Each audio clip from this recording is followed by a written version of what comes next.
Hello everyone. So I'll wait for 5 more minutes for others to join, then I'll be starting.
Can someone confirm if I'm audible and my screen is visible?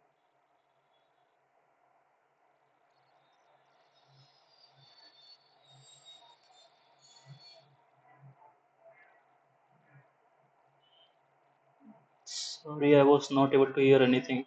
Can someone else unmute and confirm?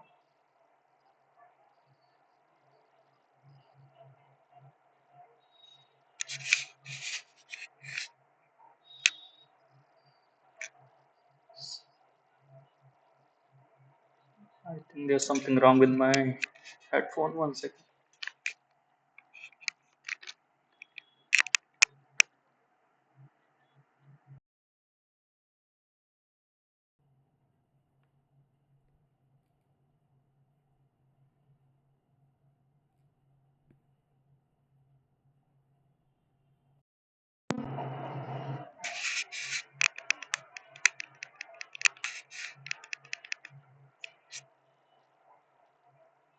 Once again, can someone confirm?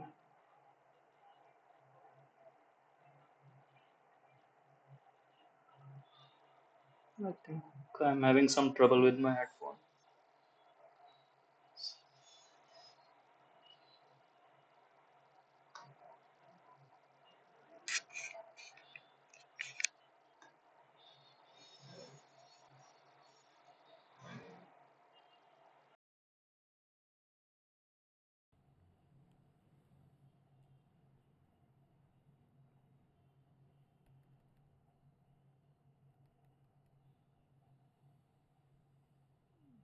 Sorry, can someone confirm once more?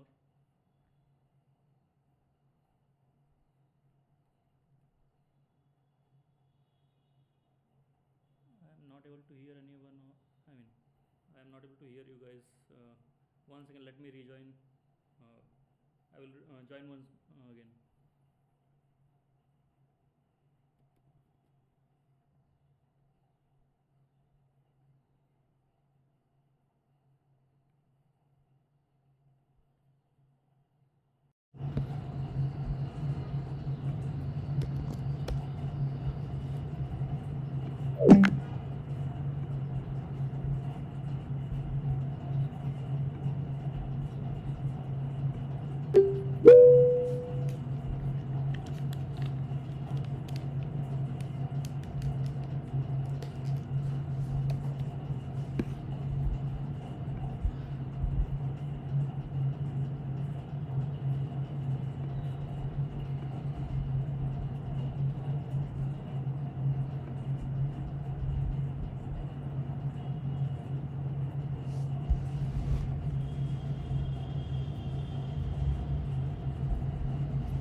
Are you guys able to hear me now?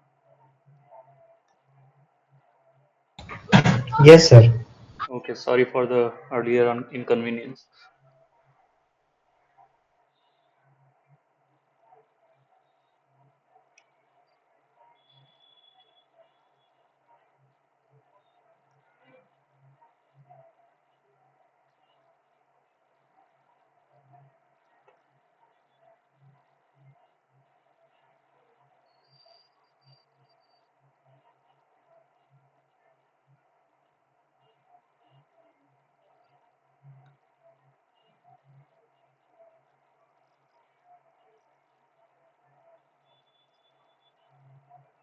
And my screen is also visible.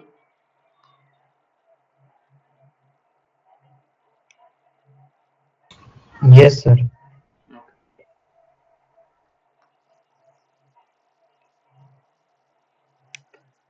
Okay, so today we'll be talking about week five's content, and we'll try to solve some problems at the end. And if you guys have any query, feel free to ask at any point, uh, and I'll try to resolve it. Okay.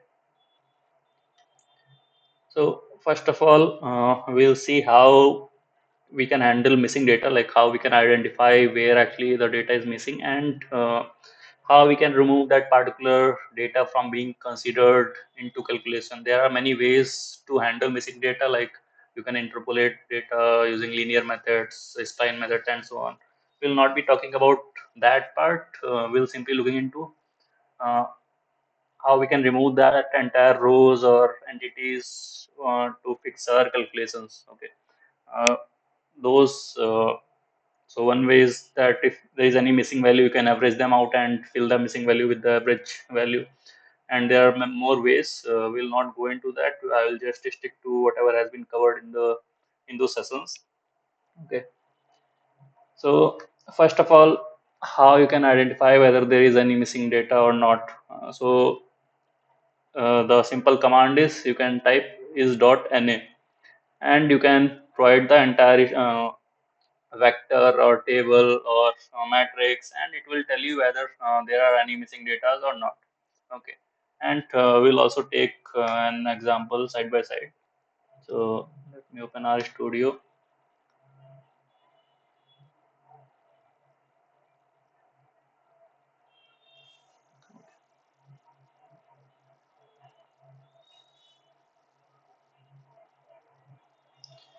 So let's say let me make a vector. Okay, so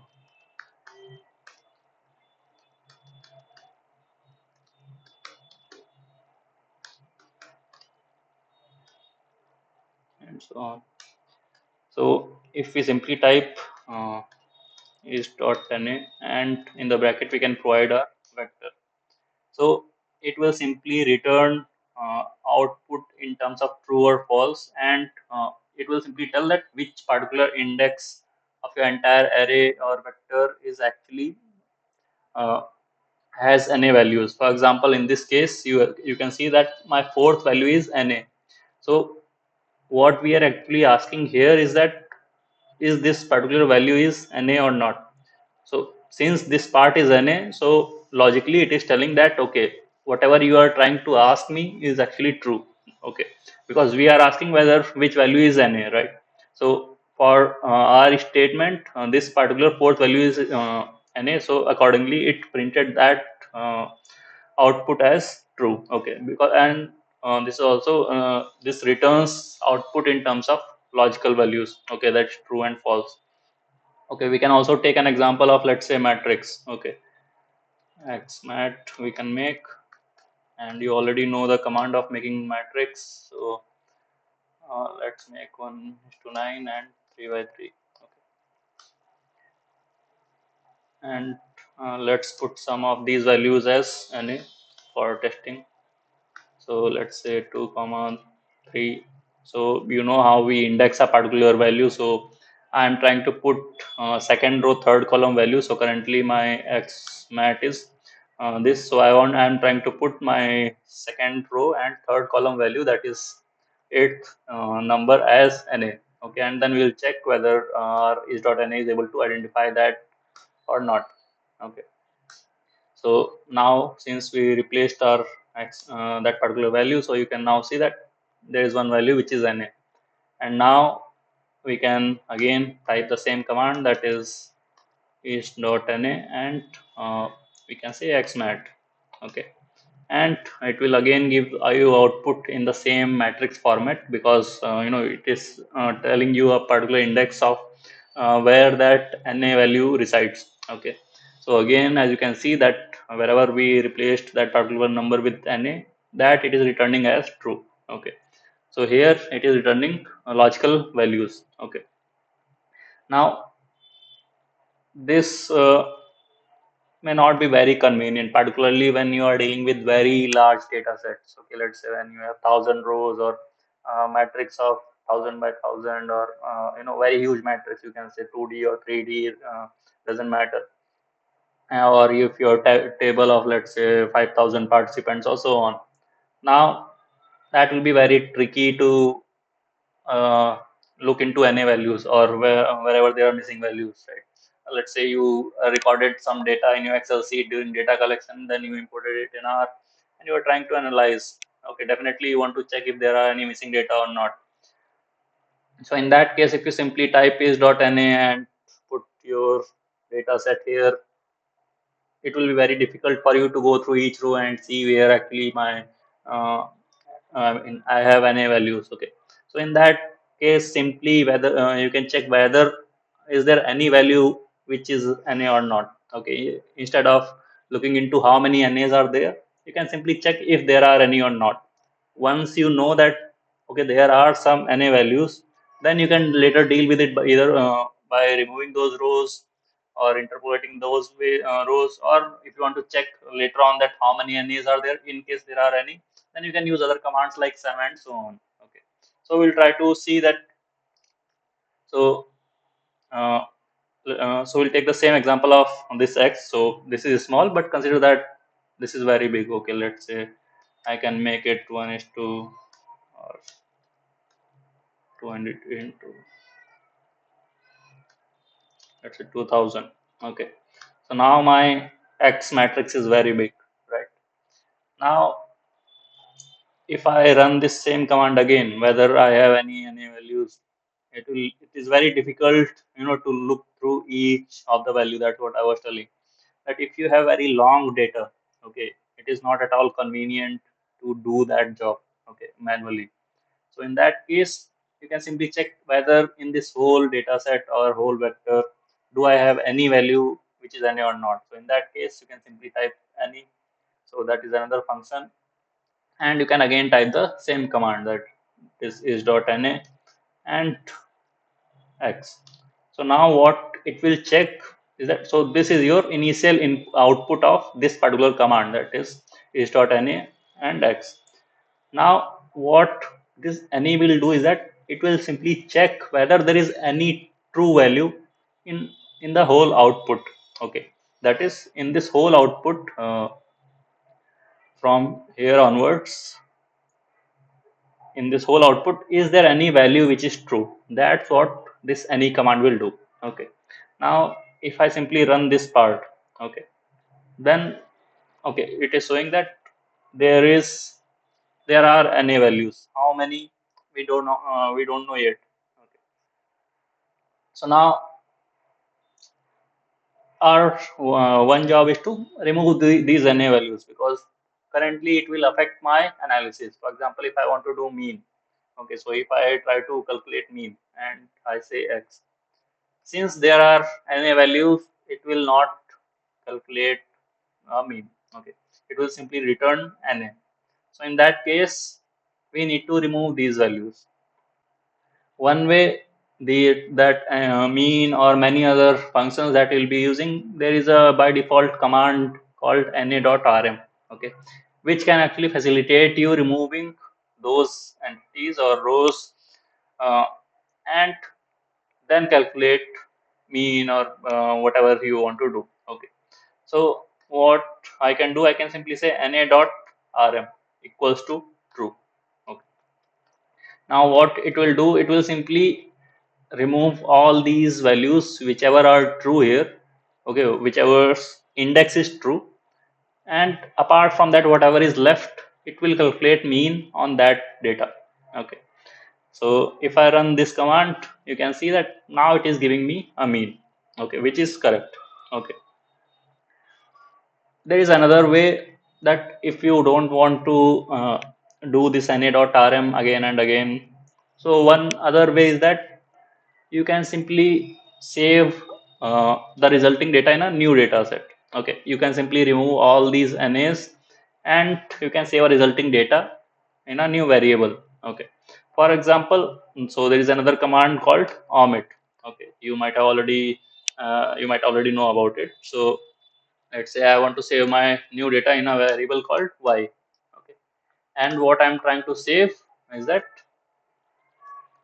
I can say omit, and one second, let me check.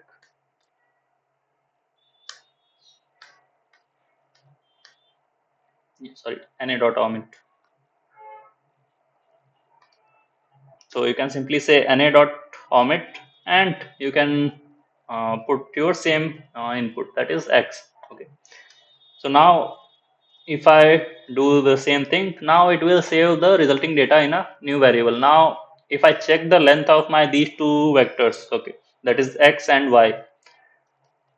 So we can check length of x, which is 1808 values, and now if I check my resulting dataset length, then it is 1806. And since we already know that we had two NA values, so it simply removed those two values. Okay, now you can simply use this new data and you can do all your calculations on this new one. Okay, so that is how you can deal with it, I mean those NA values. Okay, in case it is feasible for you to remove that entire row or data from your whole analysis. Okay, in let's say in case you have only 10 participant data, then it may not be feasible to delete that part. In that case you can uh, average out all the values and fill the empty value with the average value and so on. That depends on your domain and many other aspects, how you want to deal with missing data. This is just one way of how we can deal that. We can simply remove that from our analysis. Okay, so that is one way of dealing with the missing data. Now, how many total uh, values we have? So in that case, we can type complete dot cases, and if we try put x, and again it will return the similar vector, so it will just flip the true and false. That now we are asking that which of these values or rows doesn't have NA.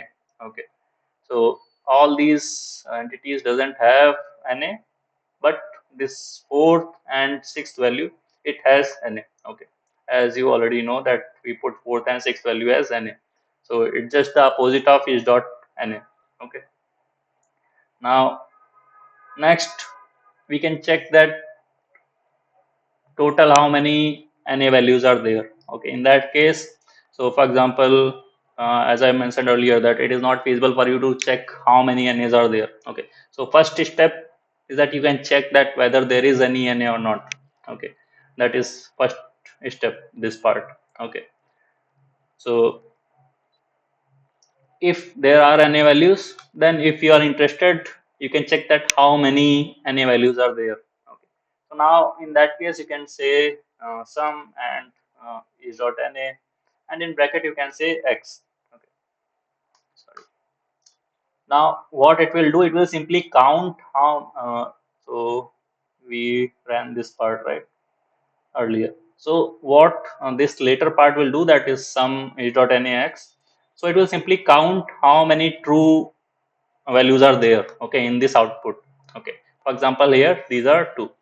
So if I run this, so you can see that its resulting output is 2. So it is telling that total there are 2 missing values in this my entire vector, okay, or data. Now if you want to remove, you can simply use any dot omit function. If you want to identify which rows are there or which values are there, or sorry, index wherever these values are in, so that you can later replace them with average values. So in that case you can type which function. Okay, so here if you type which and you type is dot uh, na again x, now it will tell you exact index where those na values lie. Okay, now you can go to your data set, you can simply check for fourth and sixth value, and you can do whatever you want to do with those values. Okay, so that's how you can deal with NA values. You can identify, you can check how many are there, you can check where they lie, and rest is up to you how you want to deal with them. Okay, either you want to remove them or you want to interpolate them. Okay, that is up to you. So okay, these parts we already covered. Yeah, as I mentioned that even if from mean or sum, if you want to remove those values from being considered, you can simply use na.rm equals to true. Next, there is something else which we call as null values. Okay, null values. So in na, a value is missing. So as we say, mention that let's say there are total 10 values. Okay, for third participant or for 10th participant, we did not collect data, so or we are not able to get the proper output. So in that case, we can put those values as NA. That participant was there, I went, I collected, but somehow output was not appropriate. So you put that value as NA, that is, and you consider that as missing value. Okay. So that particular person has a space in your entire data. Okay, you just don't have the particular values. Okay. So that's what this NA tells, that I mean index, there is index for that particular person in your whole data set there, that is there are 10 rows for 10 participants. I just don't have data for one or two participants, and instead we put any in that case. Okay. On the other hand, null tells that there is no value or object, that is there is no particular row or entity allocated for a particular entry. Okay. For example, in this case, so we can take the same example. So I will remove this part as of now. So currently, as I mentioned earlier, we checked what is the length of our x. Okay. So currently, we our length is 7. Why? Because 1, 2, 3, 4, 5, 6, 7. So we have 7 values, and if we check that we have NA values in our data. Okay. Now, if I replace these NAs with null, then in that case it will simply remove that entity from my data set. Okay. In this case, that entity is there, just data is missing. Here that entity does not exist. Okay, that unit does not exist.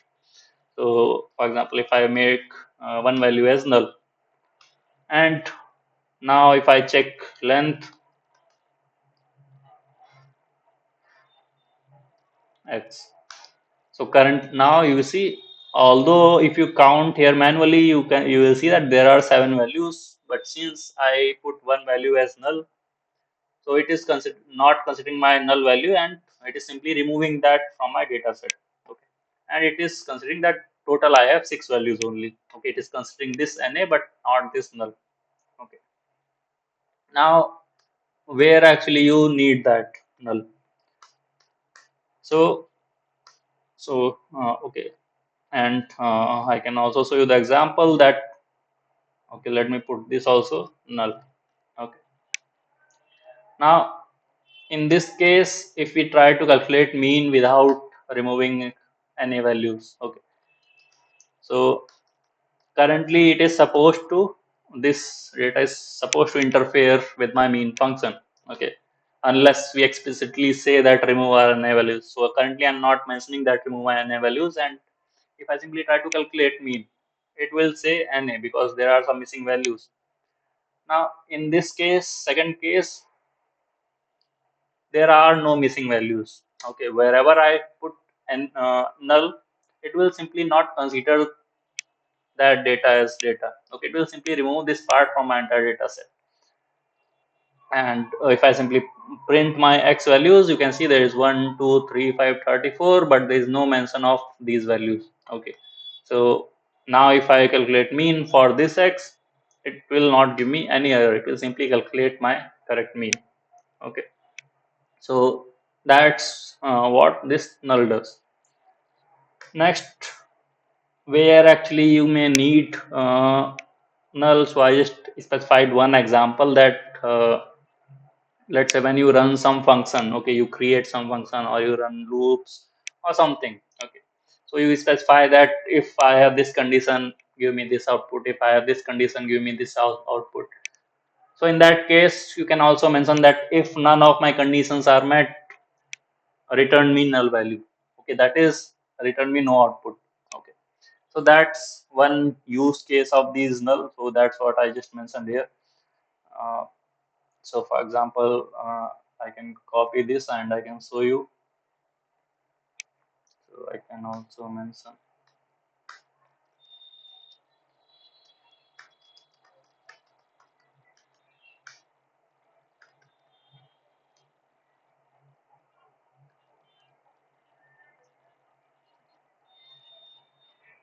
for example, I mean, we may talk later about how to make functions and so on. Loops we'll be talking about in this today only, so don't worry about that. And this function part also works more or less like if and for loops. We'll see later if we need to introduce this part, but as of now you can ignore that part. Okay, so simply assume that we are just running one if loop. Okay, don't worry about that. So let's say I'm creating one function, or I'm making one if loop or something, whatever you think. And here I can provide any input for x. Okay. So here what is my condition is that if x is greater than 10, then return this part, else null. So that's what this part is telling. Okay, this function is telling. So now if we try to run, so till now you might have only seen that how you are using these functions, right? Like mean, sum, and so on. Like this, that's how these functions are created. You write everything inside a particular function, and wherever you will put that entire function, whatever variable. For example, here I am putting my entire function under a variable called check. Okay, so now check is my new function, similar as mean. Okay, so now what I can check, so I can simply type check. So check is my function now, and you can also see that this is appearing in a under functions. Okay, in my environment. So now let's give some value which is greater than 10. So if I check for 15th value, so now this condition is true. So it is returning me x into 2. That is 15. So our input was 15. So 15 into 2, which is 30. Now if my x value will be less than 2, sorry 10, what will be the case in that? I mean, what will be the output in that case? So let's say my input is 5. Okay. Now it will return me null value. Okay. So it is just telling that whatever your statement was or condition was, it was not fulfilled. Okay. And I use that. Okay. If my conditions are not fulfilled, just tell me that there are no values. I mean, it can't produce any output. Okay. In terms of null. Okay. So that's how you can use null values. Okay. Although you can use many more other, I mean, you can choose other ways to depict that none of your conditions are met. You can print something, anything. Okay, I'm just telling that where it may be used.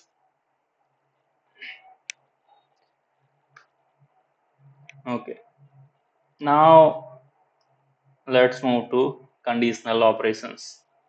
Okay, so till now anyone has any questions before we move to conditional operations?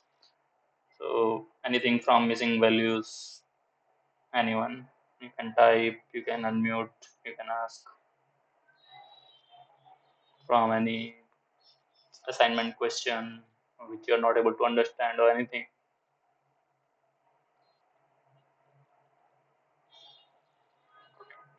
We don't need return for null. I mean, even here we don't. So when we are using function, all I mean, if we are just using if part, we don't even need return. Since we are using it inside function, we are using return for it to print something. Okay. For null, we are not using return because null has no value. Okay, so it doesn't require return. Okay, most probably it will not even make a difference. Okay, even if I use return here. So if I change, yes, so since null is not, I mean, there is no value inside null, so we can't return anything from there. Okay,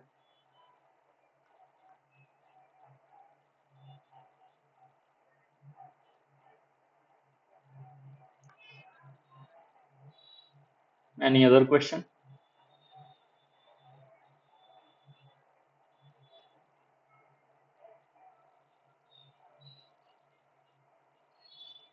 Exactly. So if your condition is not satisfied, you will not get any output.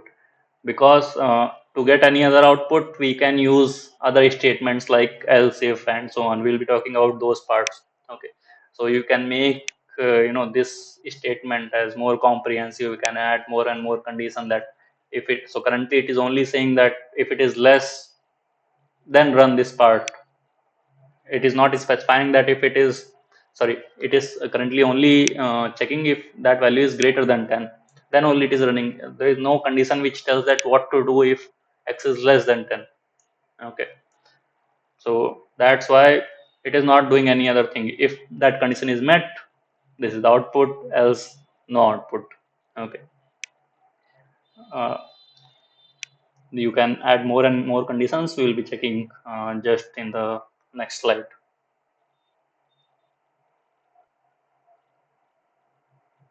Yeah, definitely. So I was just showing that how you can use null, although I never used null in my uh, till now. I'm using R from years. I never needed null part. I was just showing that how you can use. Definitely, if you simply remove it, it is completely fine. Sorry.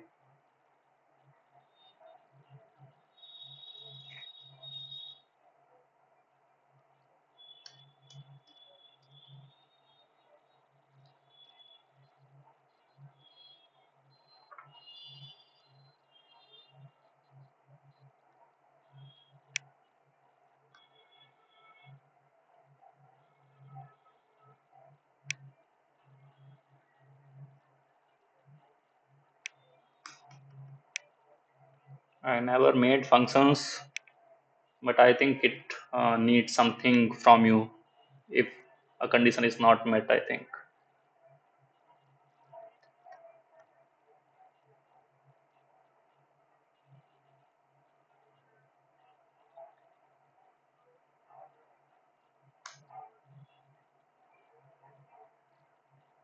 No, it works.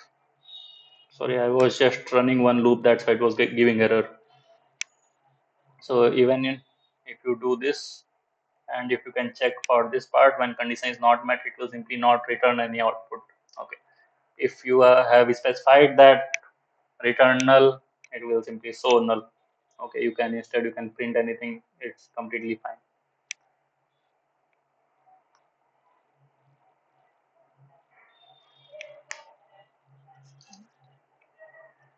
See, whatever is of your interest is inside this part. Okay, that if particular thing is met, do this computation. If other condition is met, do this condition. If some other condition is met, do this condition.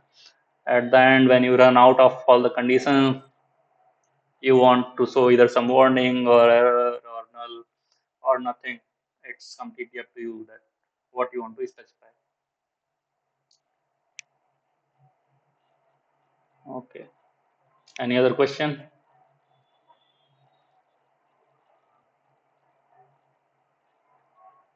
Okay, let's move to conditional part.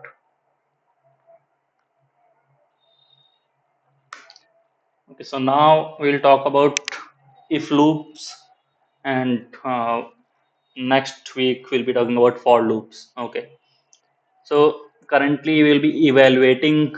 So this if conditions we use when we want to evaluate a particular condition and we want to do some calculations based on my requirement. Okay. So for example, you have some condition. Okay. So you might be, for example, let's say you might be thinking that if it rained today, I will go to college. If it did not rain today, I will not go. Sorry. If it rained, I will not go to college. If it did not rain, I will go to college. Right. Similarly, when you do, you can do such things in R using these if and if else and so on. Okay, these functions. So these allow you to evaluate different conditions and help you to do calculation based on that particular condition. Okay. For example, we can simply take an example.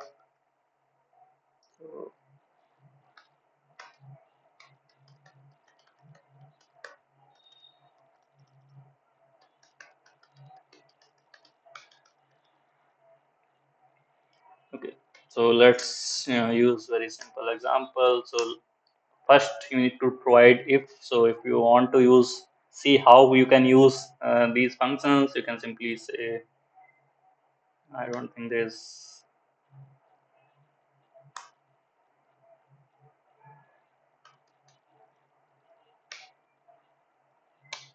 Okay, I don't think you can directly check how to use if. Okay, so in if you need to first provide the condition that what you want to evaluate. Okay, for example, let's say my x value is, let's say 10. Okay, now we'll be doing computation based on this particular value of x. Okay, for example, let's say if my x value is less than 15. Okay, then I want to do certain calculations. Okay, and so in is these brackets you need to specify a condition, then inside curly brackets you'll be doing whatever you want to do, okay, or whatever calculation you want to do. So now I can specify what calculation I want to do. Okay, if I want to simply print something, I can print, uh, for example, let's say,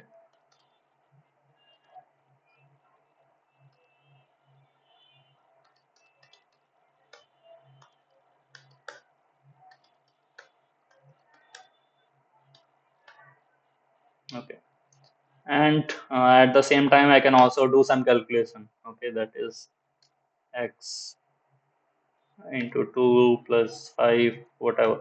Okay, now this is my x value, which is 10, and I want to run some loop. Okay, sorry, some condition. Now you can see that if my value is less than 15, so my value was 10, it evaluated, and its output will come in true or false. If the answer is true, then it will proceed with these calculations whichever are inside these curly brackets. Okay, first I asked it to print this part. So since x is less than 15, so this answer is true. Now it will proceed and it will run this command. Okay, so everything works sequentially in R. Now first it will print this, because I'm straightforward, I'm just printing one string. After that I am doing a calculation, that is, in case this condition is met, then multiply x by 2 and then add 5. So 10 into 2 equals 20 plus 5. Okay, so in the currently I am only dealing with one condition. Okay, if I change it to 5, it will not give me any output.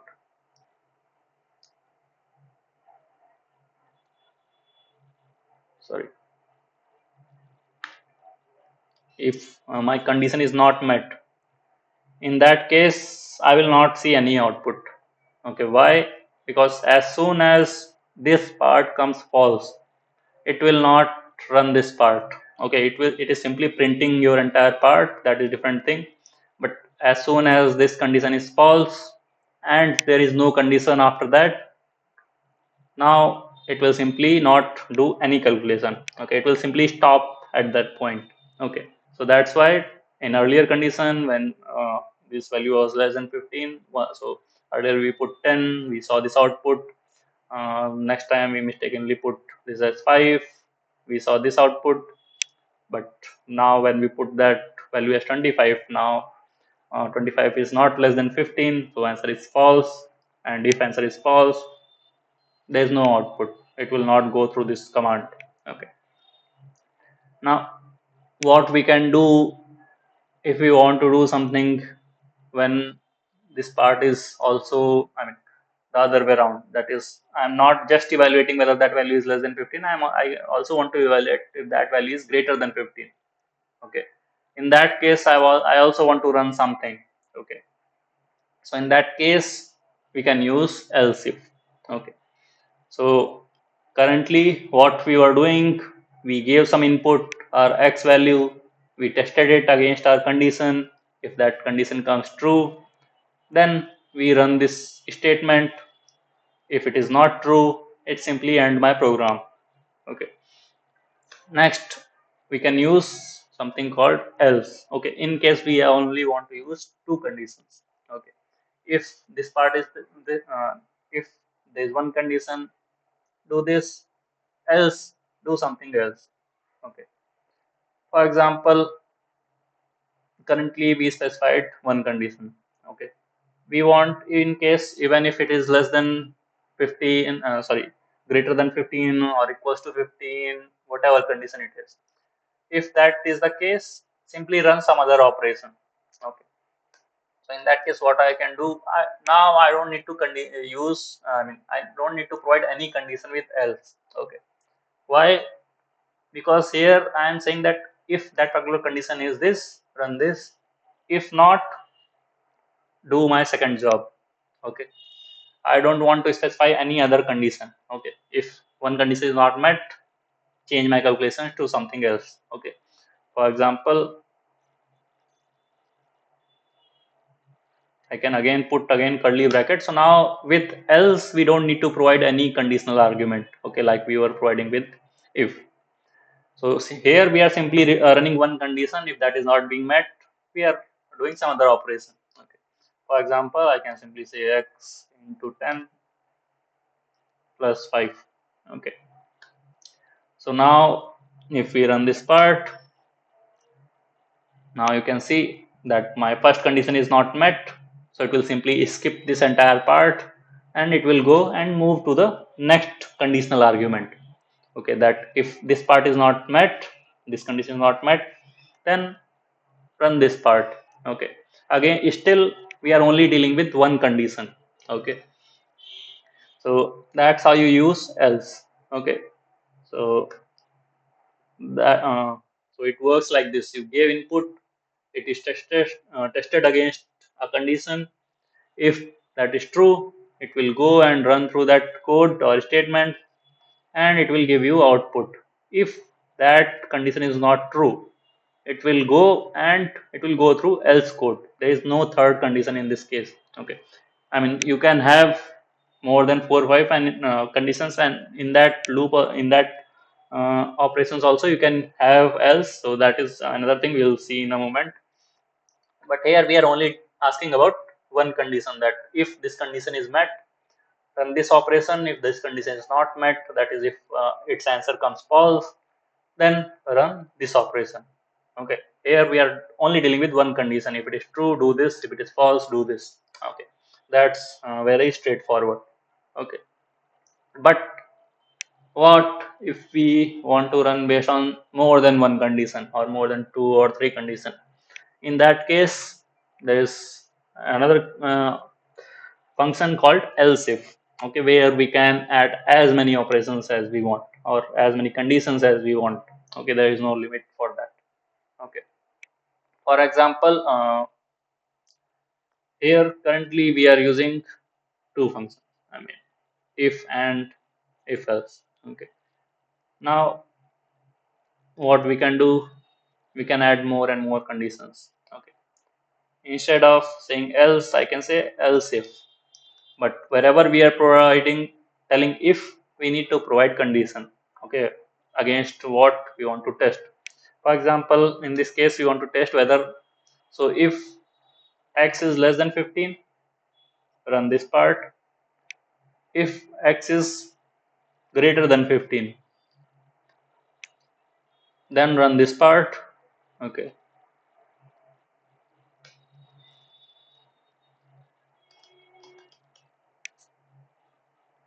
similarly, depending on more and more things, we can add more loops. So I will give you some other example also, don't worry.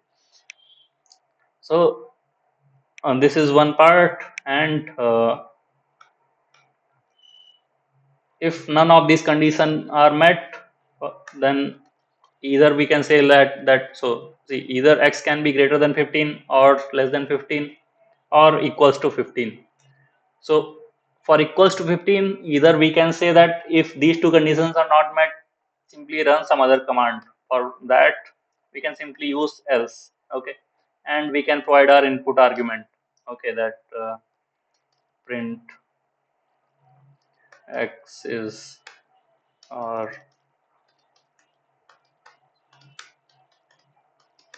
equals to 15. Okay, or we can again, instead of putting else, we can say else if.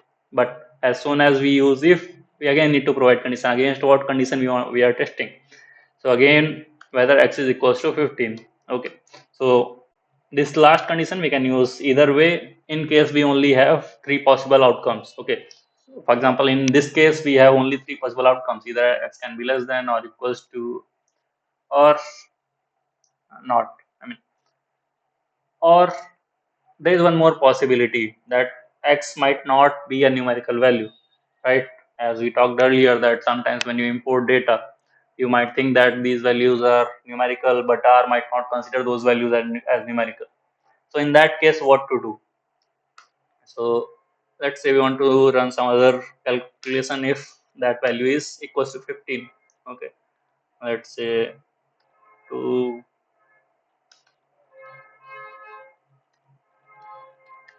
Okay, but if none of these conditions are met, in case let's say I might provide some value with this as a string.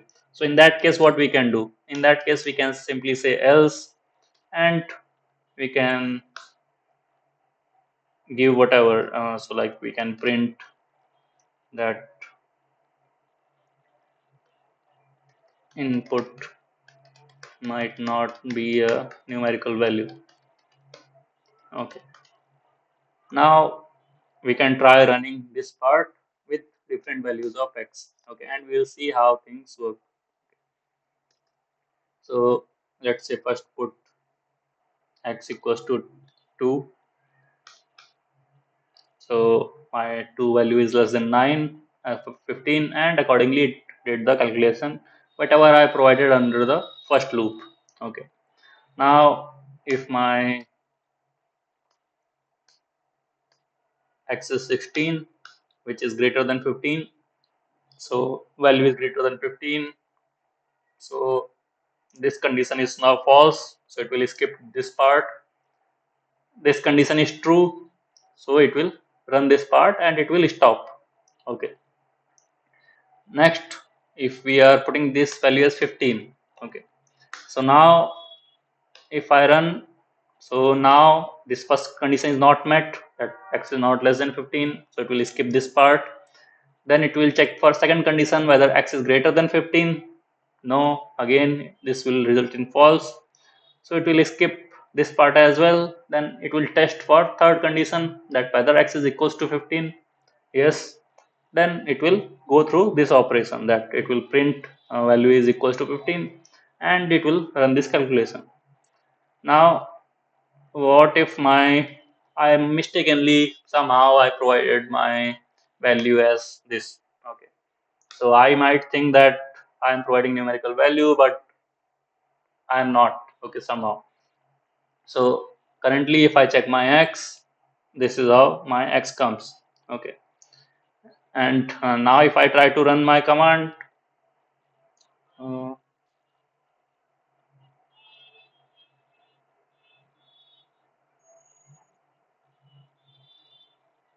okay, so currently it is why it is giving error is that simply it is not able to compare this first condition itself.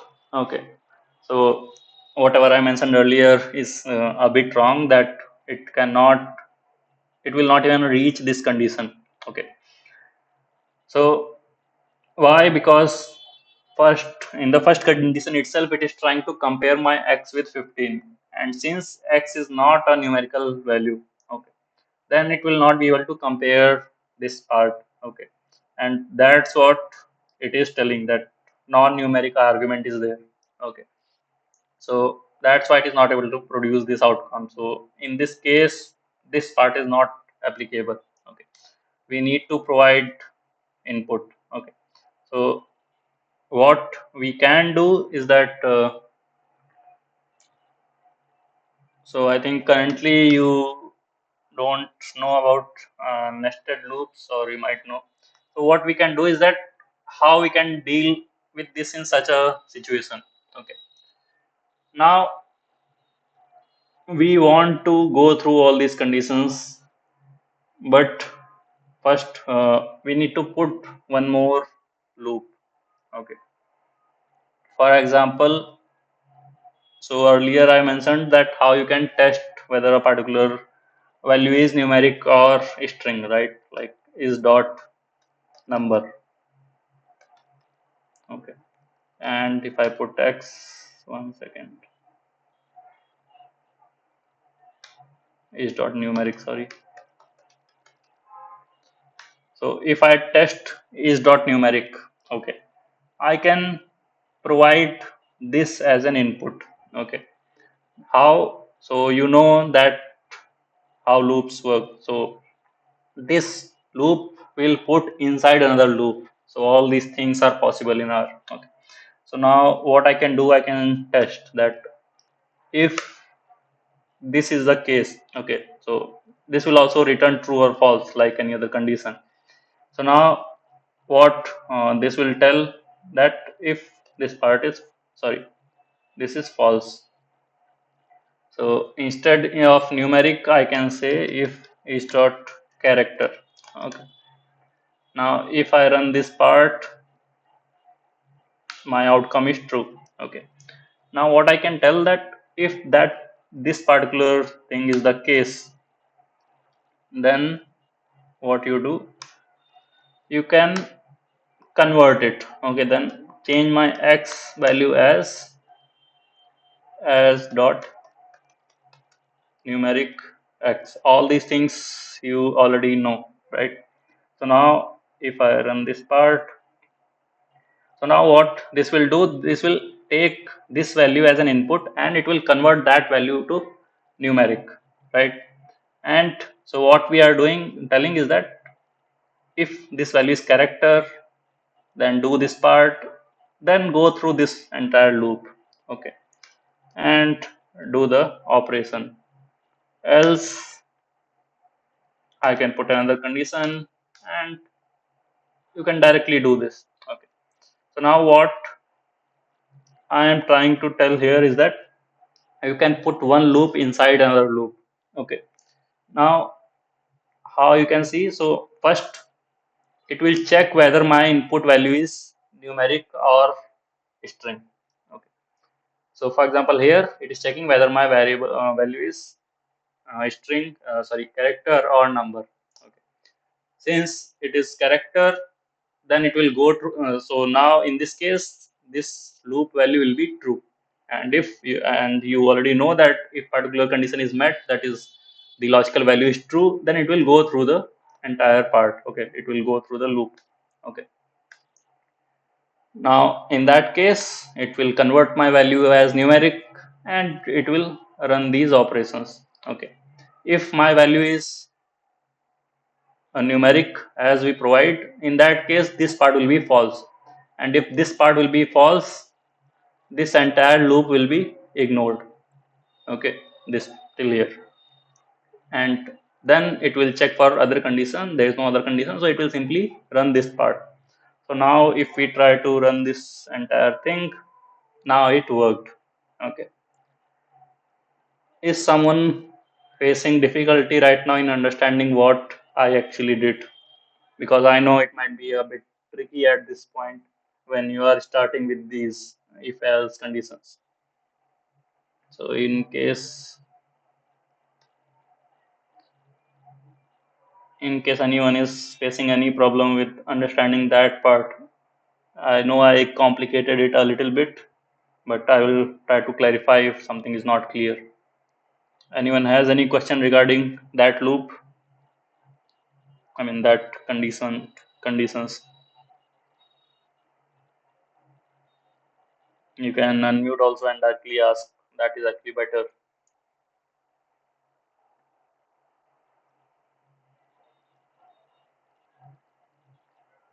Everyone understood?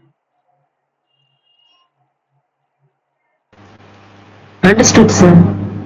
Okay.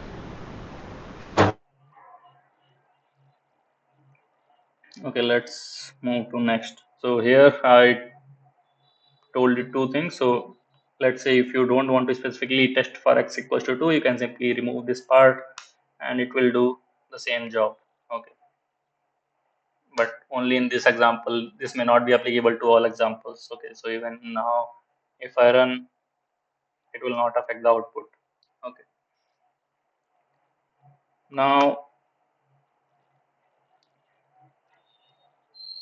so this is the diagram to depict the same thing, that currently what it will do, it will test for one condition. If that is true, it will test it, and it will directly go to the end. Okay, sorry, it will do the calculations and it will directly go to the end. If that is true, it will go to the second condition and test it again. If it comes true, it will go and perform the operation and it will come to the end. Similarly, it will go through all your if loops, and that is if or else if, and whatever else ifs are there, and unless it reaches all your else if loops. If none of those conditions are coming true, then in that case it will go for whatever is after else loop. Okay, so in case none of these conditions are true, then it will go to whatever code is inside else and it will run that code, and it will give you the final output. Next, so currently we talked about else if. Okay, and these things vary depending on which program you are using. Okay, but in MATLAB, there is if else if loops. Mainly people use these if and else if. But there is also one more command which is if else. Okay, it works in a similar fashion, but there is slight difference, that in earlier condition it only tests for one thing. Okay, for example, let's say you have one, you are running for one value. Okay, currently if it has more than one value, it will not be able to accommodate. For example, if I put my x, okay, let's copy it entire thing.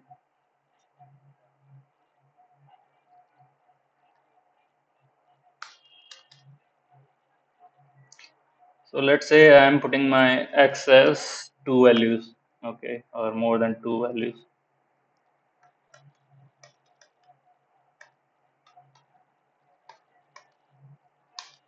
Okay, let's say I have these many values. In that case, I will not be able to perform this operation. Now, there are two ways. One we can use if else statement. Okay, we'll do that only in this lecture. But there is one more way to deal with these things. That's where something we call as for loops. Okay, what for loop does, so we'll talk in detail about that in next session. Don't worry about that. But in that case, what those loops allow us to do is that it takes different values of x one by one, and it will run this whole loop these many times. That is 1 2 3 4 5 6. So what for loop does is that it will simply take one value of x at a time, and it will run this entire loop once, twice, thrice, till it reaches the end of my entire vector. Okay, and these vector can be 1,000, 10,000, doesn't matter. Your R is able to accommodate those things using for loops. Okay, so you don't need to write this whole code again and again. It will not even give you error. It will simply, you have to just add one more line here, that is for start from first value to the last value of x. I mean, how you write that syntax, we'll talk about it later.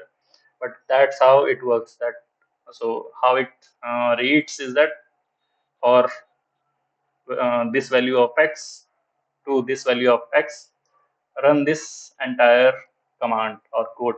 So that's what you can do. Currently, we'll be only talking about how you can use if else in this condition. Okay. So now if else allows you to work with multiple values, okay, or work with vectors, and it gives you output element wise. Okay. But initially it can work only on one condition. Okay. But it can also accommodate more than one condition. We will see in a moment how.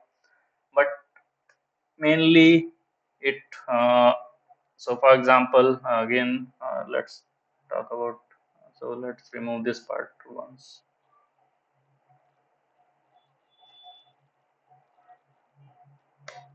Okay.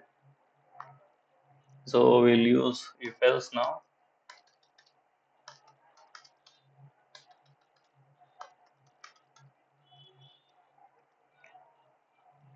So here we can provide any condition. Okay, for example, whether x is less than 10. Okay. Now this part will return true or false. Just consider any one value at a time. Okay. For example, 2.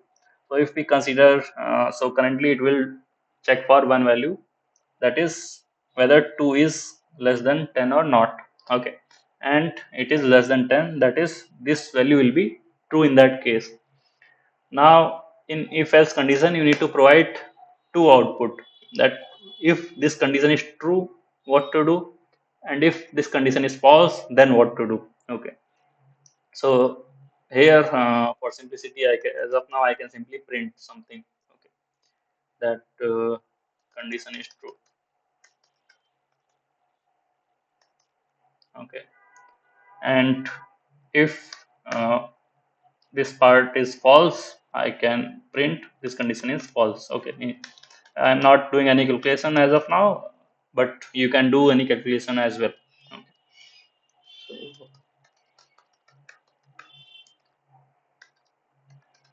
Okay, so now if this is true, first statement will be run. If this is false, second statement will be run. Okay, and it will do for all such values, and it will return me a similar vector but in logical values. Okay. So if I run this, you can see that for all these values it is returning me on this part, that for value 2, which is less than 10, so it will print condition is true. So for first it printed my condition is true. 1 second.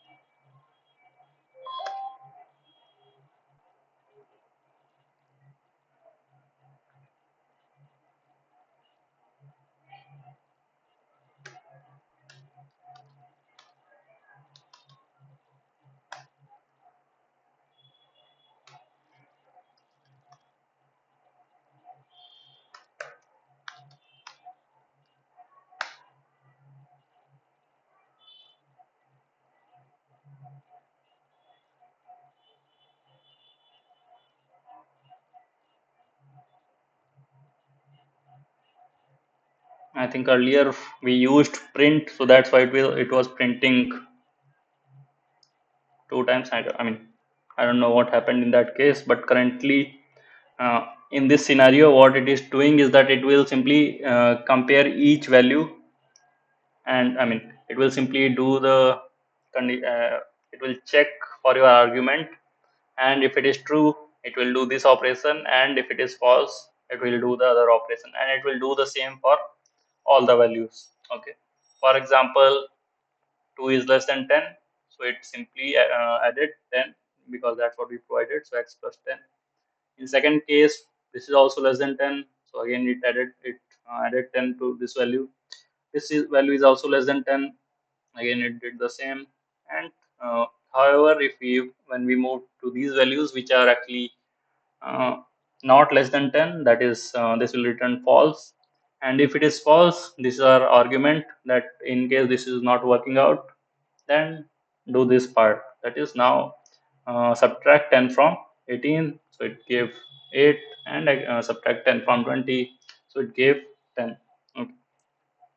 And that's how you can use if else. And in if else also, I mean, these conditions can also be nested. For example, uh, here what you are telling is that if this output is true, then do this calculation, else do this part. Okay. Now instead of saying that in case this part is not true, do this, so instead of this I can provide one more if else statement, that if this is not true, then come and do one more calculation for me. Okay, or one more uh, logical operation for me. Okay. So this is the example that you provided one condition and you told it what to do. If that is false, so instead of putting one more calculation, I am providing one more input of if else. Okay. Now if that condition is false, come and do my second condition. Okay. Look for my second condition. If it is true, do this. If it is false, then enter one more condition. Okay, so here we can provide one more condition and we can do this. So it's more like so we talked earlier that how you can deal with these loops, right? So we talked that if this condition is true, go here. If this condition is not true, go here. So similarly, we tell that if this condition is true, do this. If not, enter the second condition, check this. If it is true, do this part. If it is again false, enter this third condition, do this. If it is true, do this. Else, do this part. Okay, so that's how you can read this nested if else loop. So this is one example. So I'll simply copy it from here.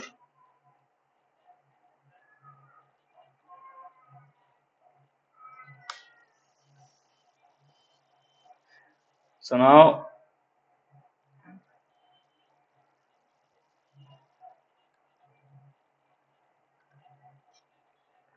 so now what? So let's say so for simplicity, as of now, we can put axis. Let's say 50. Okay.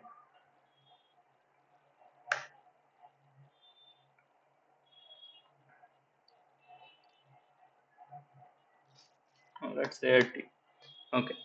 So now let's say my x value is 80. Now we are using if else statement, but we are using more and more condition when this part one particular condition is not met. Okay. So now what is happening is that we are comparing whether x is greater than or equals to 90. Okay. Now in this case, my resulting output will be false. Okay. So if I run only this part, so it is coming false. So now it will not go through my first result, it will look for the second result. But in second result, or second calculations, I provided one more loop. Okay. Now it will go through this part. Now again, it will check whether the second condition is met or not. That is whether x is greater than or equals to 75. In that case, yes.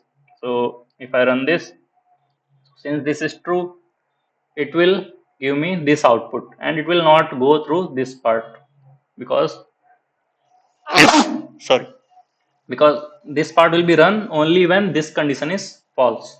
Okay, so now if I run this part, you can see that it is giving me b.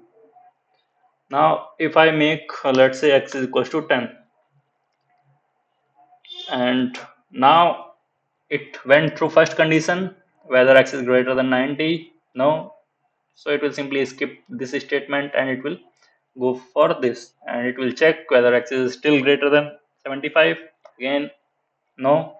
Again, its output will be false, so again this will be discarded.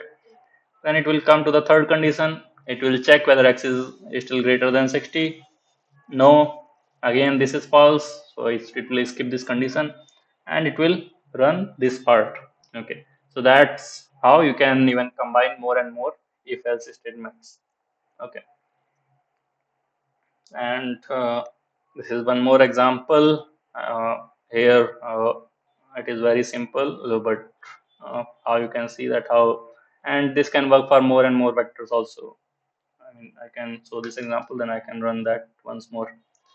So for example, let's say I want to run this command. So here I am simply saying that simply check for its dividend, whether it is coming as 0 or 1. If it is 0, I mean if it is 0 or not equals to 0. Okay, if it is 0, say that my input is an is even number, else it is odd number. Okay, now if I run this part, you can see that first value is odd number, second is odd number, third is even number, fourth is even number. So that's how you can use it. And I can, so here also So let's say 10, 40.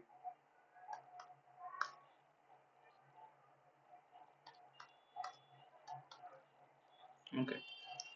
So you can see that here we can provide n number of values. Okay. So even if we provide one, it will work. If you provide more than one, it will simply do the same for all the values. So you can see the output D, D, C, B, A. Okay. So that's one benefit of these loops, that you can accommodate more than one value. That is, you can accommodate entire vector. But in my use case, I use normal if else loops along with for loops, because that gives me more flexibility actually. Okay. Okay. Now coming to one more thing, that how you can get index. So in all these condition earlier, everywhere you are checking for logical values only, that which value is true, which value is false. Accordingly, do different calculations. Okay. So now currently in simple use case, how we can find which values are actually true. Okay, or what is the index. Okay. So how we can do that? So we have a function called which to do the same, to check the index of a particular value for which the logical output is true. Okay. For example, let's say make another vector.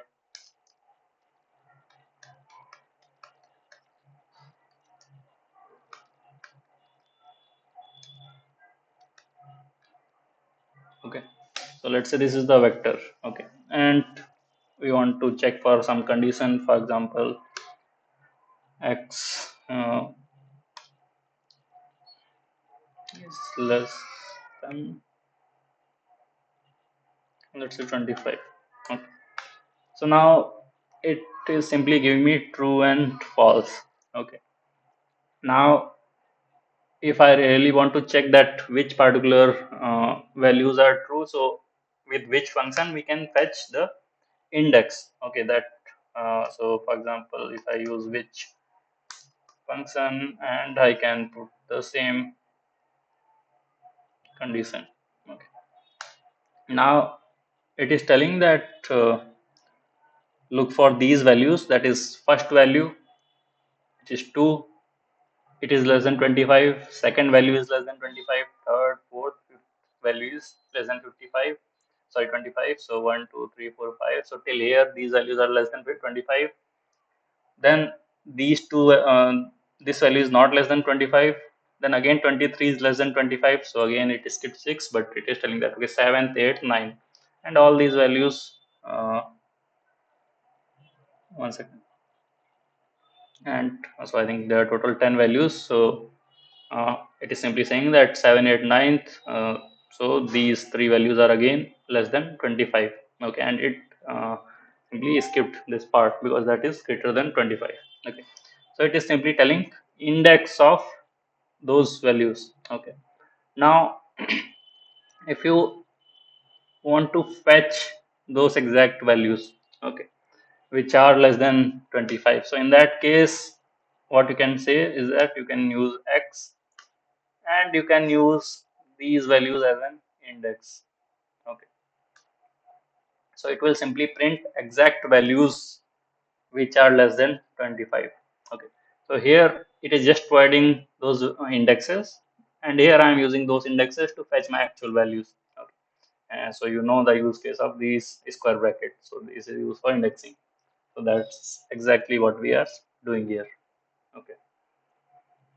And another thing is that, so wherever you are using which, it gives you index. Okay, whether you want to check for minimum value or maximum value. For example, I can say which dot min x.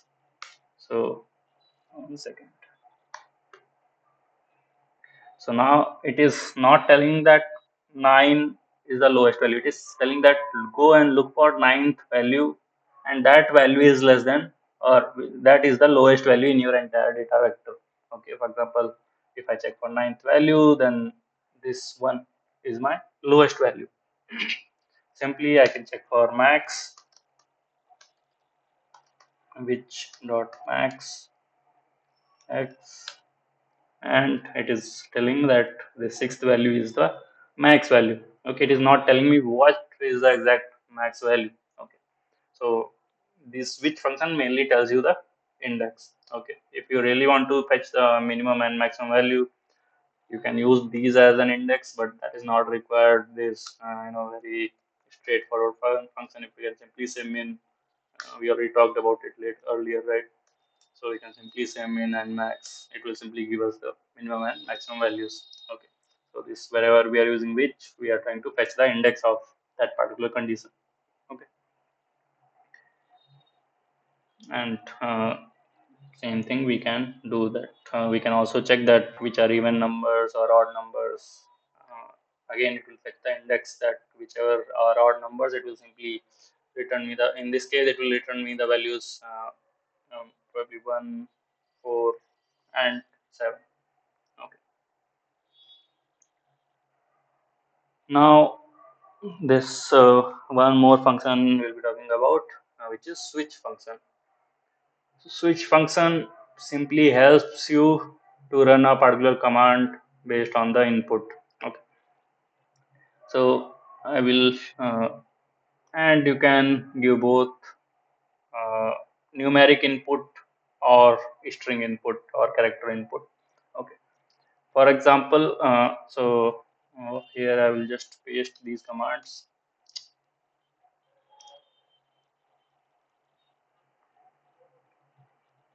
Okay. So I think it will.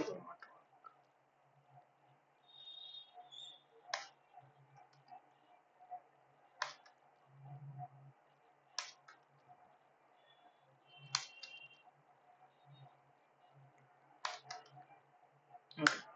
So currently, what I can do with switch function is that I can provide one or more than one operations which I want to perform.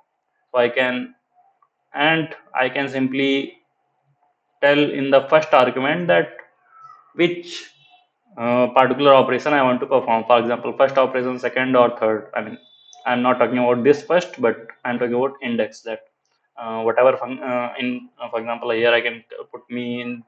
Here I can put some. I can put some other ST calculation and so on.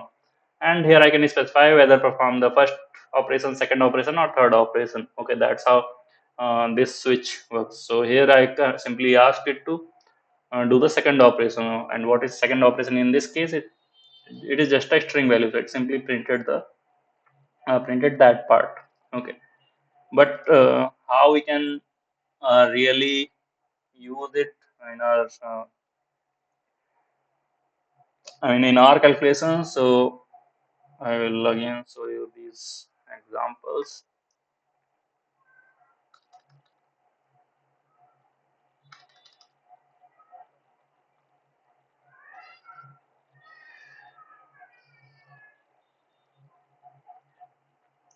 So now, as I mentioned earlier, I'll be talking about for loops in the next week, and that is one of the very useful things. And you will need that in your calculations whenever you will be doing analysis in your on your data. Okay. So in that for loop, we can specify that based on which value we want to perform all the calculation. Okay, and we can specify first, second, third, fourth, and so on. Okay, and for example, every time I can change my x to 1, 2, 3, 4, and so on. Okay, so here as of now I am just manually doing it. Okay, so let's say these are my actual values, and I want to run some calculation based on the first value. I'm not so let's make it this. Okay, so let's say these are my actual values.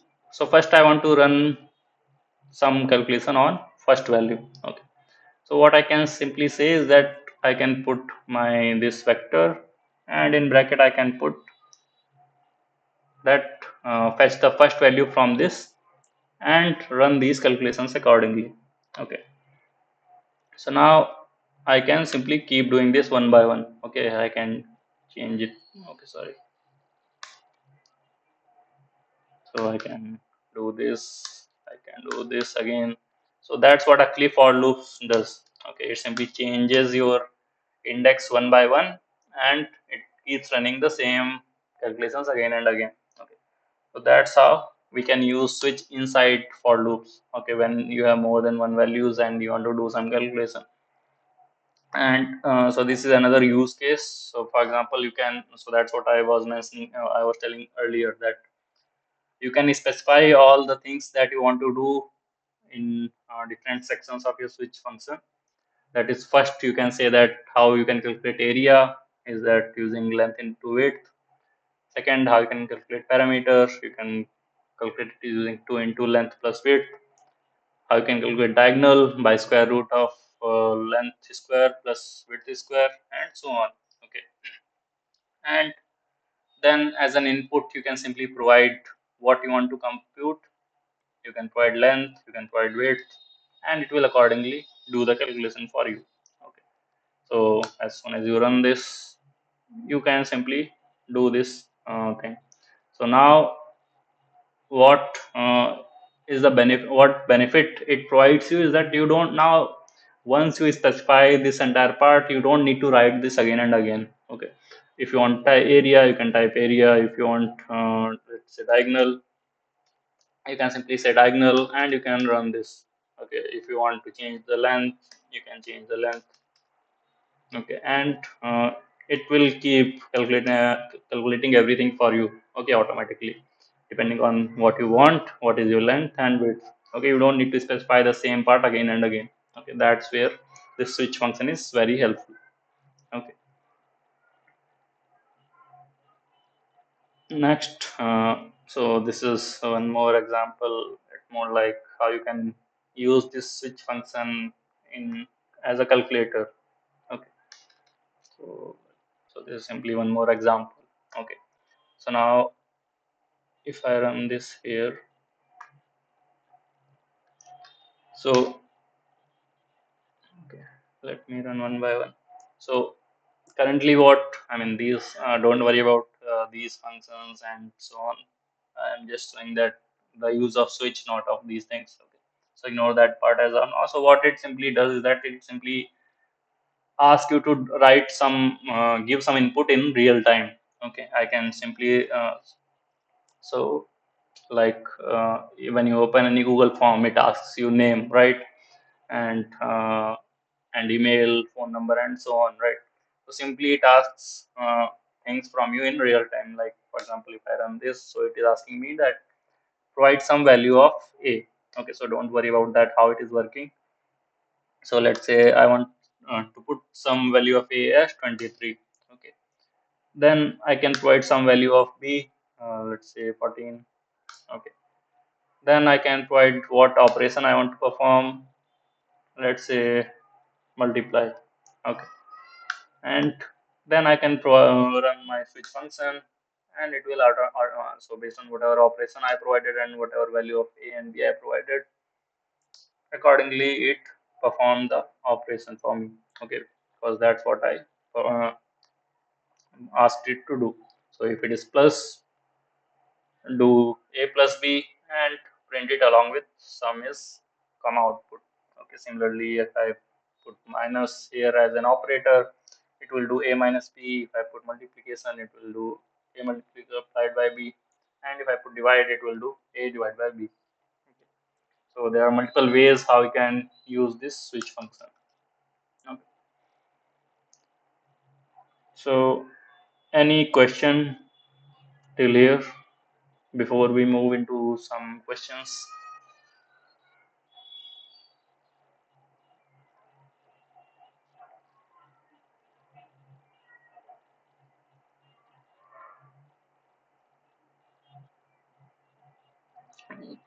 So, as you asked, that index of null values is skipped in which?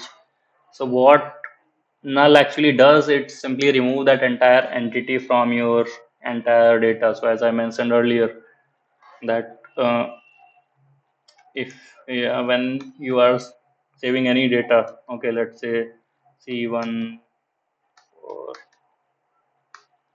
NA.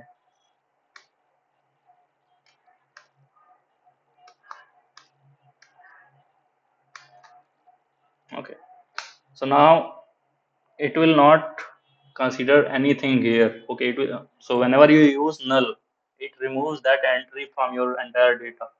Okay, so that's why you visually, if you see, you may find that there are 4, 5, 6, 7, 8. You may find that there are 8 values. Okay, but R will not consider that as at 8 values. So what R is so for R, this input is same as this input. Okay, so that's why when you test, I mean, when you use which, it will neglect null part. Okay, because that is not even a part of your data. Okay, so if I simply, in this case, so in first case, if I simply run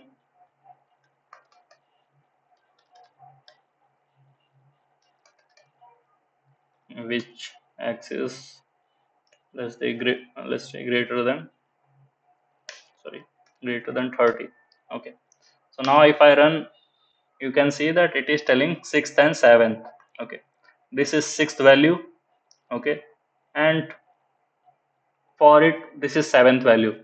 It will simply skip null part. That's why I was telling from the very beginning that whenever you are using NA, that is considered as a part of that data, but wherever you are using null, that it means that it is simply removing that part from your entire data. Okay, so there is nothing here. Okay, it is simply shifting whatever is after null in the place of null. Okay, so it will make 8th value as 7th and ninth value as 8th and so on. Okay, so it will shift everything by one value wherever your null is accordingly. So that's what it does. So null simply means there is nothing. Any question till here before we move into questions?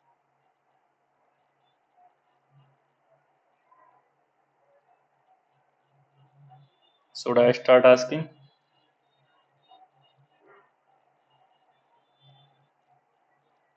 Okay, let's move to the questions.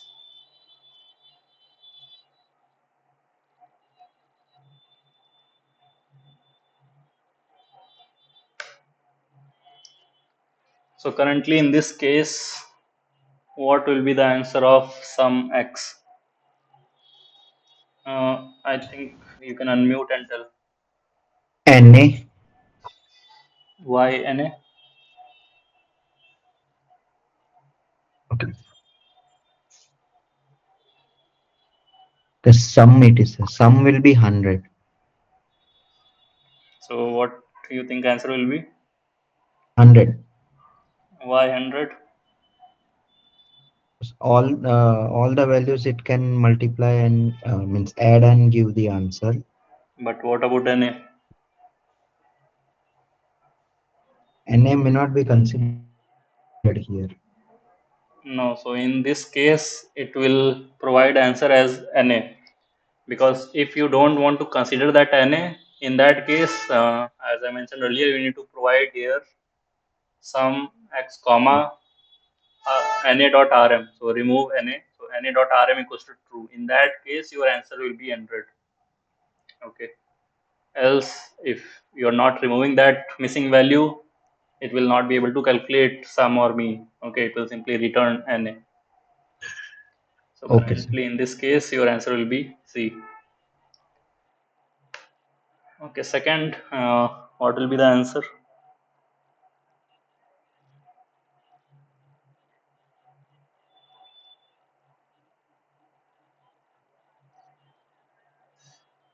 Other people Now it also. will be 100.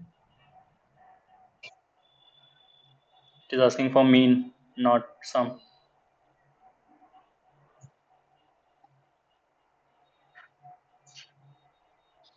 25. Yes. So by 25, because it will simply remove NA part, then remaining Hmm. values will be 4. Okay, and so now your total is 100. Total number of values are 4. So and not 5 because you removed NA. So 100 by 4 equals to 25. So in this case, what will be the output?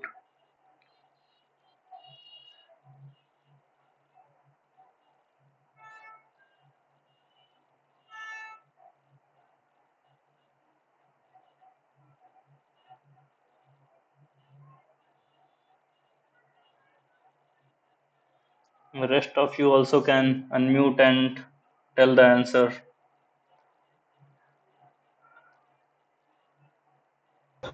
20. Mm, okay. So since so it will check for if condition, that is whether x is greater than 10 or not, and since it is greater than 10, so it will simply run the first condition, that is x plus 10, that is 20, and it will not go through the second part. And so in this case, answer is C. Okay, so what will be the output for this command?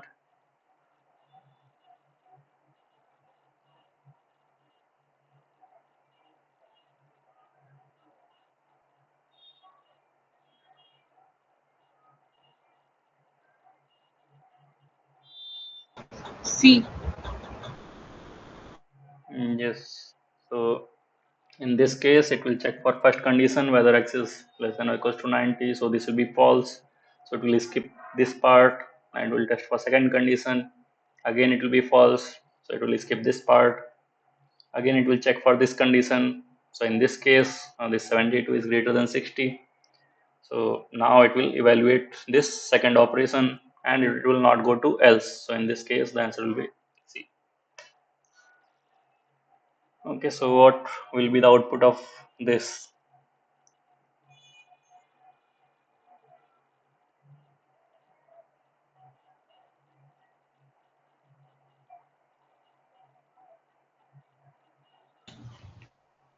B. B. Okay, let's see. So let's first check the first value. So 25, it is not greater than 90, not greater than 70, not greater than 50. So first value will be this else condition, that is D. Second 55, it is greater than 50 but less than 70. So currently it will be C. For 75, it will be B, and for 95, it will be A. Yeah, so correct answer is B. Okay, what is the output of this?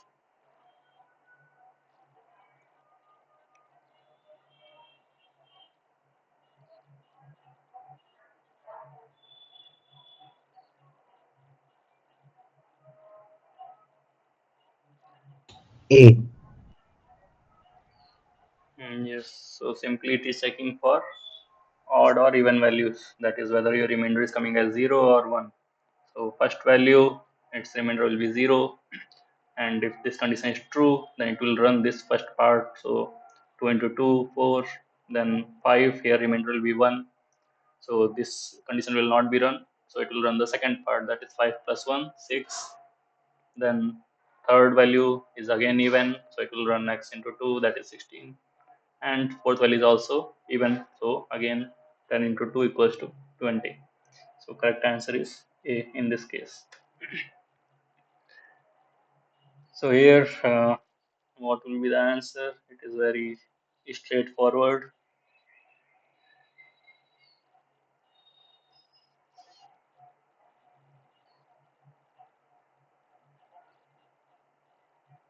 C. Yeah, it is simply, I mean, 8 into 4. Okay, what is the output for this? C.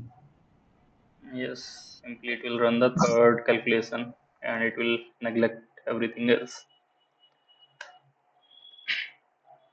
Suppose x has these values, then what will be the value of x is greater than 10?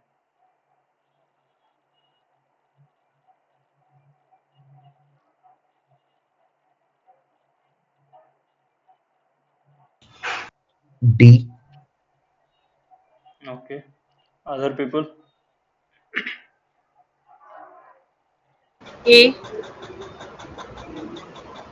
Anyone else? B. Uh, no. So A. Yes, sir. Sorry, sir. A.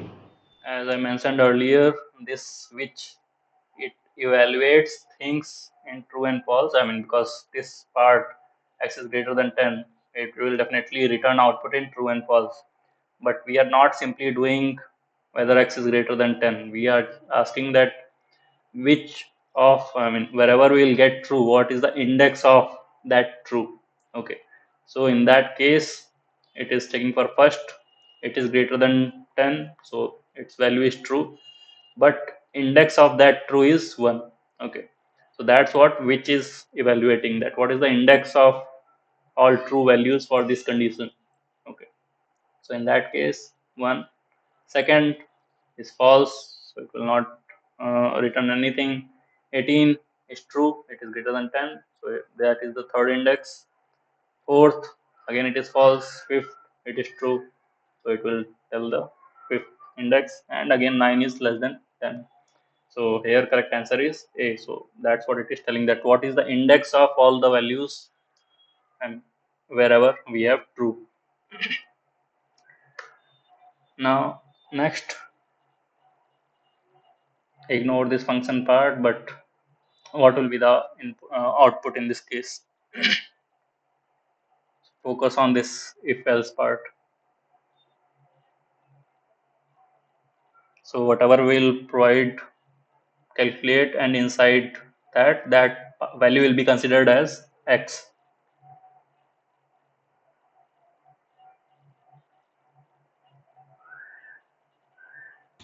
A. A. Yes. Yeah. A. Okay. Yeah. Its answer is A. So it will simply check for first condition whether x is greater than 10. No, it is not. It will skip this part, and it will check for second condition whether x is greater than 5. Yes. So it will do that calculation, x into 2, that is 8 into 2 16, and it will not go for third condition. So in this if and else loops, let's say if you have two or three conditions, I mean, which are met. Okay, for example, let's say here I mention x is greater than 10, x is greater than 5, x is greater than 2 also. Okay, then in this case my 8 will be greater than 5 also, it will be greater than 2 also. So in that case it will stop at the first instance. Okay, for example, here I provided if else x is greater than 5. Okay, let's say I have one more condition, else if x is less than 2.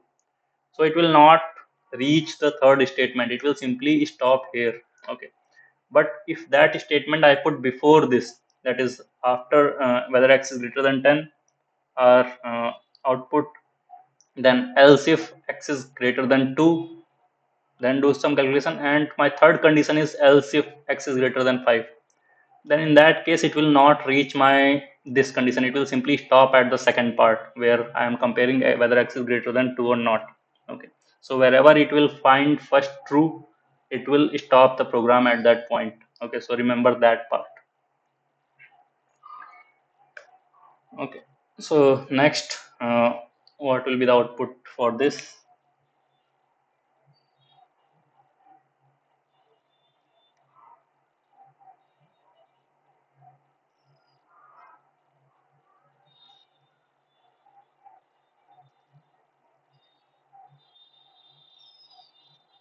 B. Yes, so it is simply checking whether there is, so first it will look for each value whether it is NA or not. So if we simply check for this is.nax, so it will be returning the vector as false, false, true, false, false. Then this any function will check whether in that resulting vector is there any value which is true, and in that case, yes, there will be one value true. So that's why this any is.nax equals to true. Next, what is the output in this case of length x? C. see anyone else.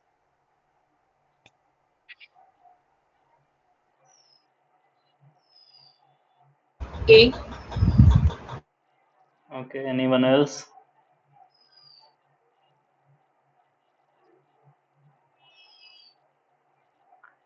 Okay, so its answer is neither A nor C.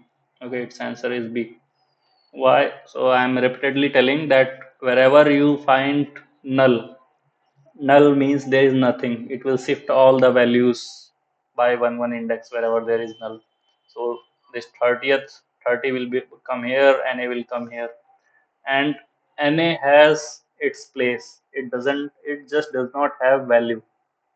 Okay, null does neither have value nor have a place. Okay, nor have index.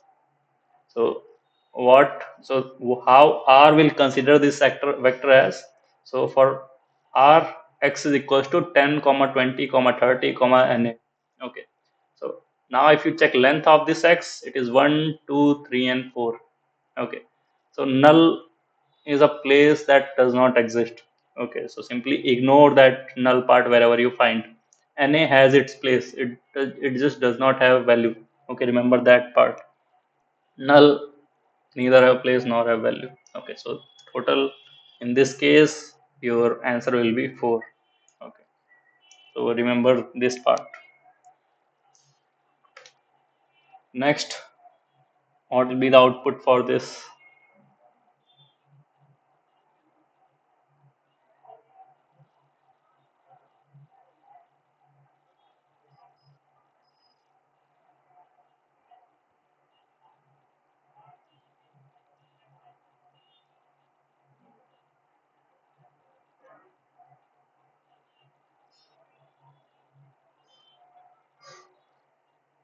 B.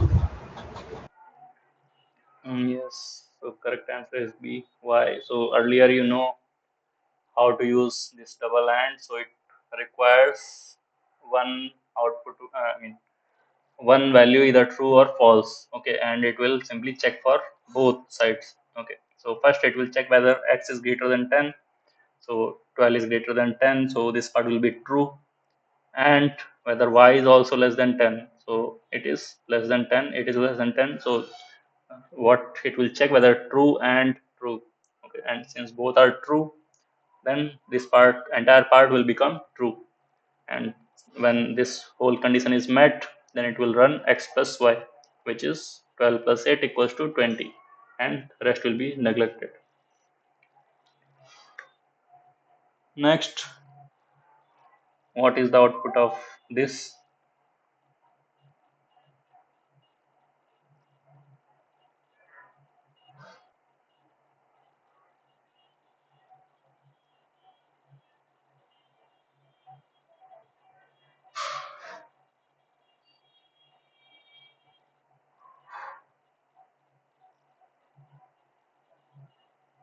And this is very simple. A. What do you think? What is rabbit? It's not C. B. B. Yeah, it will be B. So first it will take first vector or first value of the vector, so it will compare whether x is greater than 10. No, so it will run the later command. Okay, which is 0. And second, NA can't be compared, so it will return NA. 15, it will compare it is greater than x, so this condition will be true. If it is true, then it will run the first command, which is 100. So that's why 0 NA 100. So answer is B. Just one or two more questions. 1 second.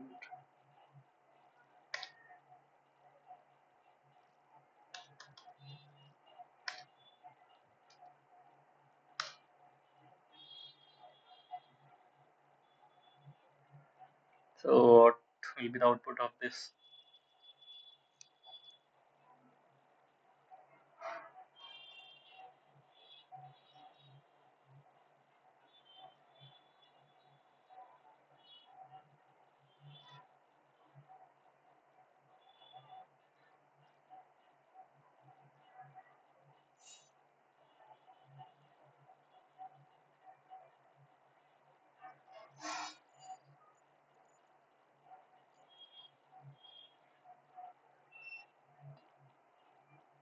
B.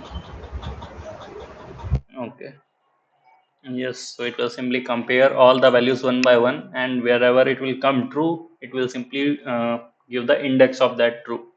So 4 is not between 10 and 16, 12 is between 6 and 10, 10 and 16. Why? So I'm just simplifying it that whether x is greater than 10 and less than 16. Okay, that is between 10 and 16. So 12 is between 10 and 16.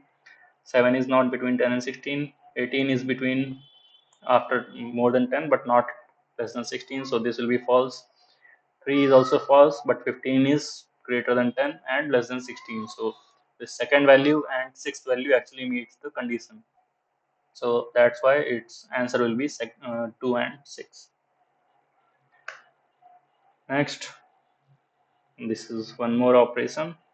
So here, whatever I'll provide inside results, so that will be considered as an x. Okay, so in this case, just consider that x is equals to 2 comma 3 comma 4 comma 5.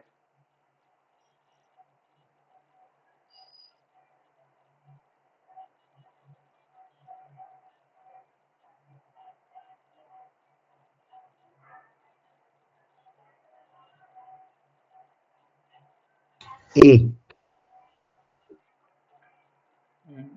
Okay, so first condition will be false, sorry, true.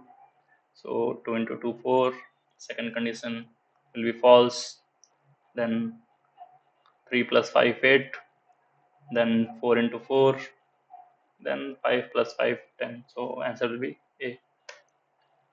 Okay, so that's it from my end. Any questions you guys have, you can unmute yourself and ask.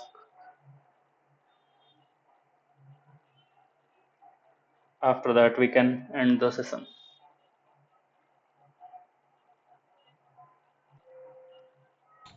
Sir, I have one question. Yeah.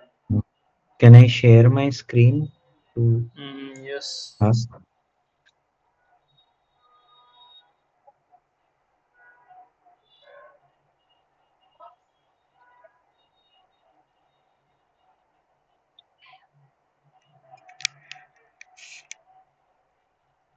You're sharing? Yes. Mm, is my screen visible? Yeah.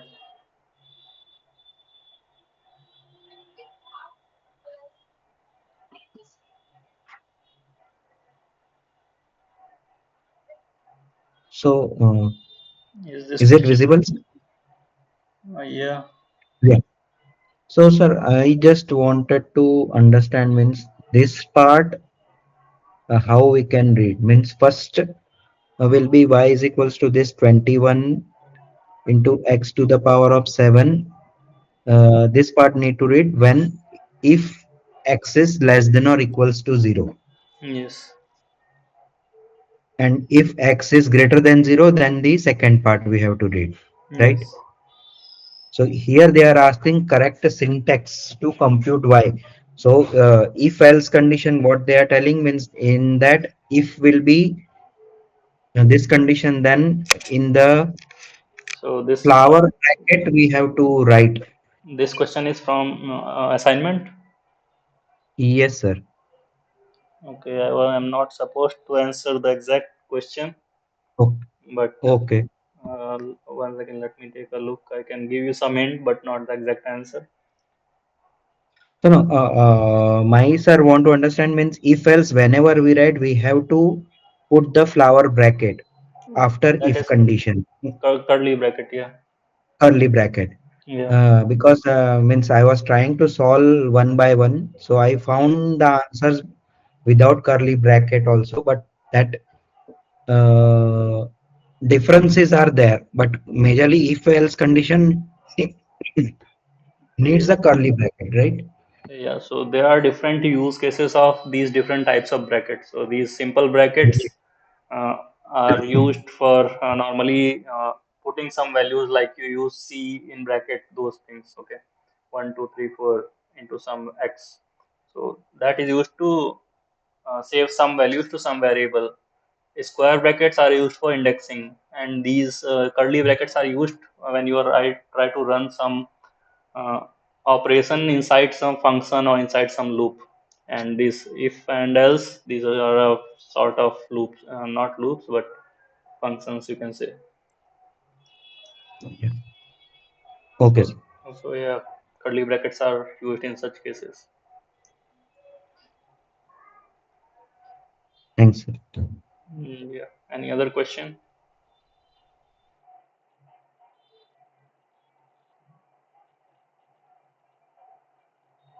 Okay, we can end the session now.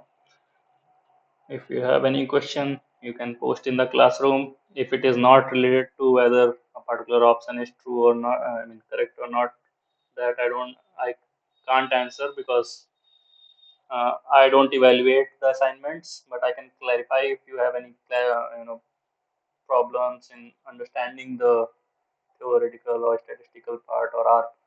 That part I can clarify. If you have any question, you can post in our sorry, those Google discussion forums.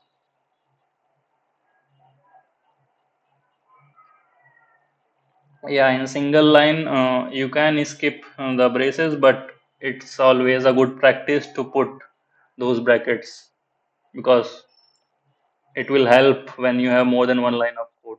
Okay, so these things are more like putting into habit. Okay, there are many things that will work differently, but try to go the right way. Okay, which you can help you in long term.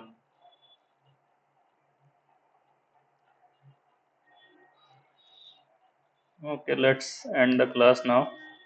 We'll meet next time. Okay, and since you guys are joining all the lectures, I have uh, maybe next time you can try to have your own data sets, and we'll see how you can work through your data sets. I mean, if you're able to find some data anywhere, you can try to use that. I can also tell you how to load different types of data set, how to get started with your own data. Okay, that's how you will learn better. Okay, if it I mean it will be good if you have your own data. I can help you with analyzing that data. I can tell you how you can work through your data set, and if you are facing any problem, I can help you with that also, because right now we are just using some inbuilt data sets, or we are just using some vectors. We are not importing data from outside.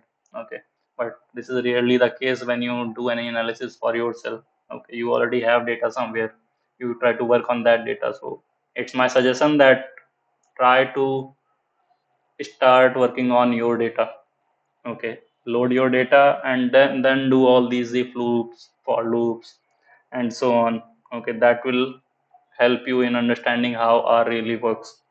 Currently what we are telling is very simple. As soon as you will try to implement the same thing on your data set, things may not work out. Okay, that's why this is the time. If you can try on your data set, you may face problem and you can ask. Okay, and we can help later if after this entire course we can't help. Okay, so it's my Sir, suggestion to, excuse me, sir. yeah.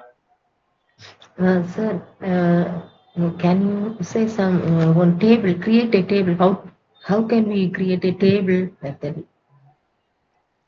Can you explain next lecture, sir? I can tell how to create table, but in real practice you will rarely create table in R. I mean, I will tell how to do that is different part, but mainly how people work is that they have their own Excel sheets, right, where they have data.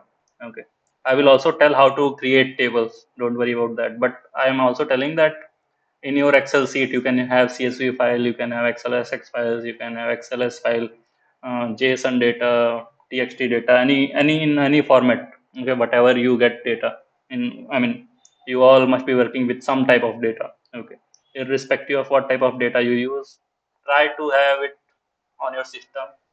Okay, on your Excel sheet or in any format, and we'll see how we can read that data and how can we can work through that data.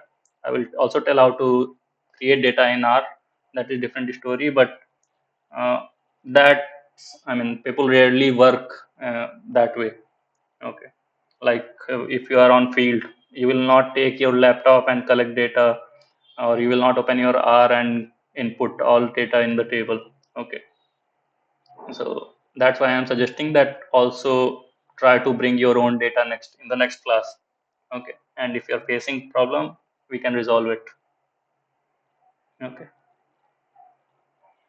don't worry about that. I will tell how to start getting started with tables, how you can make your own table inside R. I will tell that. Thank you, sir. Okay, okay, I'm ending the session now. Yes. Thank you, sir. Okay. Thank you, sir. Okay. Thank you for joining. Thank you, sir. Yeah.